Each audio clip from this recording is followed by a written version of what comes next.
practice today? He's feeling pretty good. He looked good in practice. Full participant? Yeah. Likely a go tomorrow? Most likely, yeah.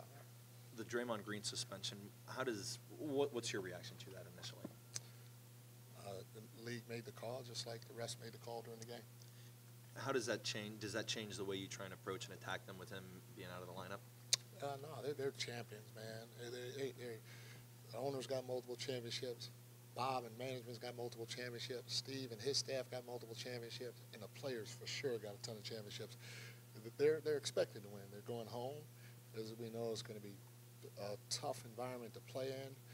They're the champions for a lot of different reasons. And we got to approach the game knowing that and knowing we have to take it from them if we're going to have any chance at all. Because, you know, like I said before, this is not we can't make this try to make it a boxing match or anything like that where we're going to outpoint them, because it ain't going to happen.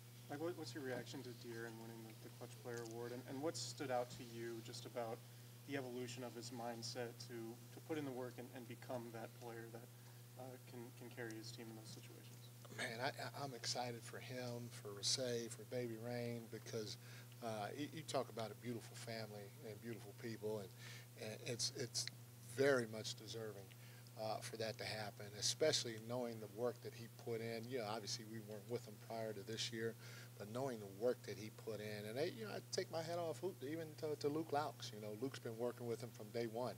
You know, Luke basically moved to San Diego with them. Even though Luke's older, you know, Luke turned into the adopted child, you know, living down there with them. But, you know, they've just been phenomenal with their approach, and it all starts and ends with Foxy and his commitment to trying to be better, you know. But you also got to give his teammates credit, because his teammates understand where the ball needs to go in those situations. They need to set screens for him. They need to give him space, and they need to get him enough, help him get enough stops so that he can close the game for us. So I'm elated for him, man. Obviously, that work is, you know, in a gym, you're by yourself. What can you do, or how does that translate to being successful in those moments, do you think? Well, it is kind of by yourself, but it's up to, you know, in this instance, up to Luke a lot of times, putting him in different situations, saying, okay, this is the scenario, and then even having Foxy's guys, you know, his guy Nino who's around a lot, and there's other guys that are around every once in a while. Hey, you got to get out and work a little bit. You play some defense, you know. You go double team him, and you do this during the double team, or you do this when you get by the first or the initial defender, and figure out how to react in different situations. And so that creativity that Luke helped bring to the table to help get him ready. Also, what Foxy has experienced his whole life, being that guy, has helped him be able to have some success in critical moments. Mike, when you took this job, talk about his family, you know, De'Aaron, that is. Yep. Talk about his family and the things that he's doing off the court, getting married, having a kid. He's loving life right now, got a great career. That kind of adds a little bit to his maturity too, right? 100%. You know, you go through having a baby and being married. You have to grow up a little bit, you know, not to say that he was immature before so, but you just know that it's not just about you anymore. You know, you have people that you got to take care of on a daily.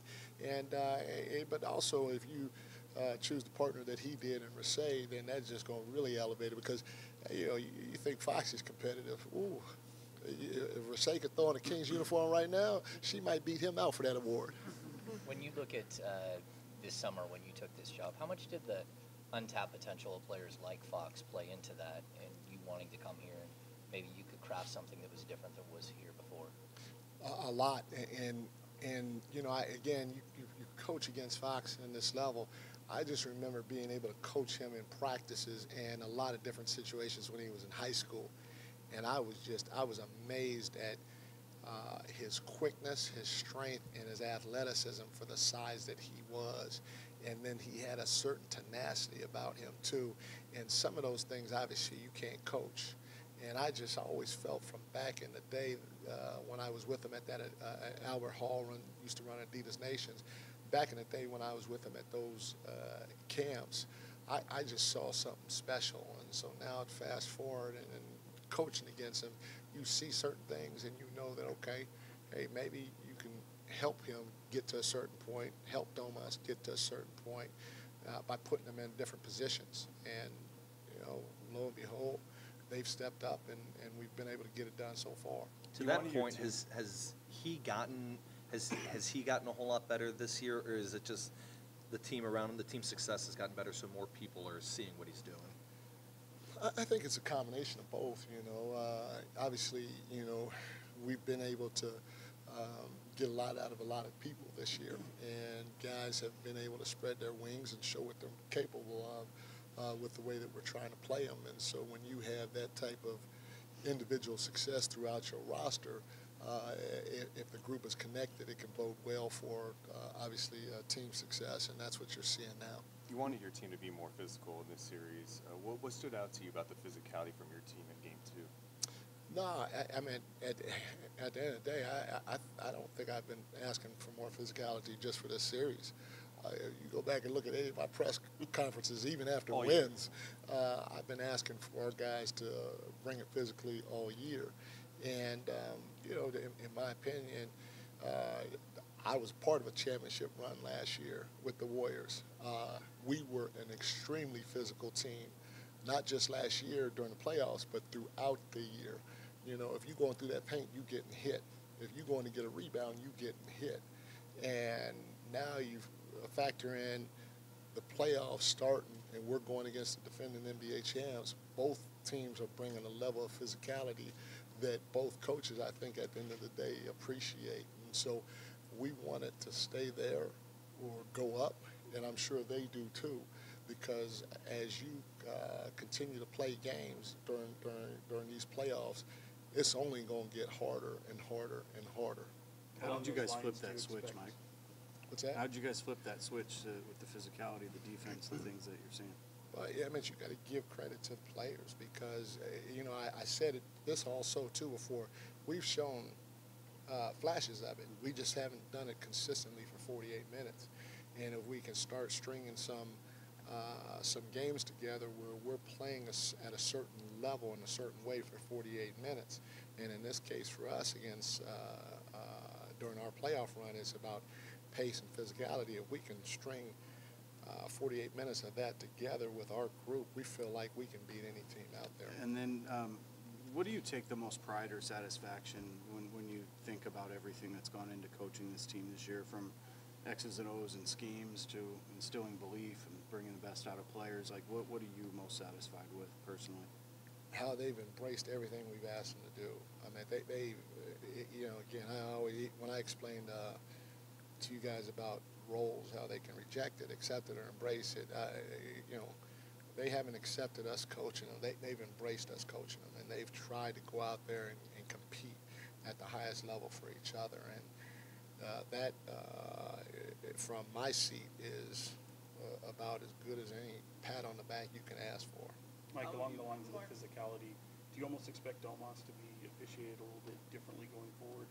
And how do you kind of prepare for that once certain things have been kind of called out by, from Golden State in terms of what he's doing on the floor?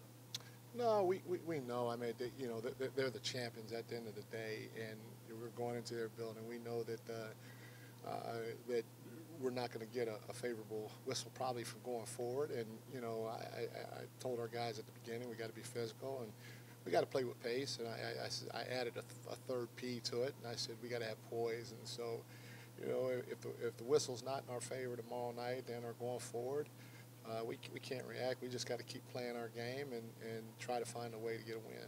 Mike, you've downplayed your familiarity with them as being an advantage for you guys, but the way you guys have defended, and Fox just mentioned the attention to detail that you have when it comes to preparing for them. I mean, I don't want to say you weren't being earnest about that, but how has that experience you've had working with them helped you prepare for them defensively? I mean, it hasn't really. They know just about as much about us as we do about them. I mean, this the playoffs. If them or anybody else go sit back and say, Mike Brown knows more about the Warriors than we do about the Kings, that is bullshit, because they got a great advanced scout. Their coaches are freaking smart as heck. Steve is a Hall of Fame coach. Their players, led by Draymond, are smarter than all get up, so they know. They know I like to put my right foot in before my left foot when I put my underwear on.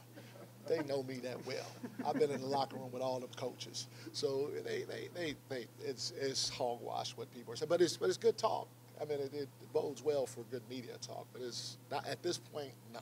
Are those How are they- Nobody. how are the they lucky different? green ones from early in the season? No, they're No, come on. they're Under Armour. So Steph, yeah, please look at it. Cut me a deal or something like that. How is it different without Draymond? We think they're going to play more zone. They played zone against us in the last game, and so they're going to play a lot more zone tomorrow night and see what happens. Thanks, guys. Thank y'all.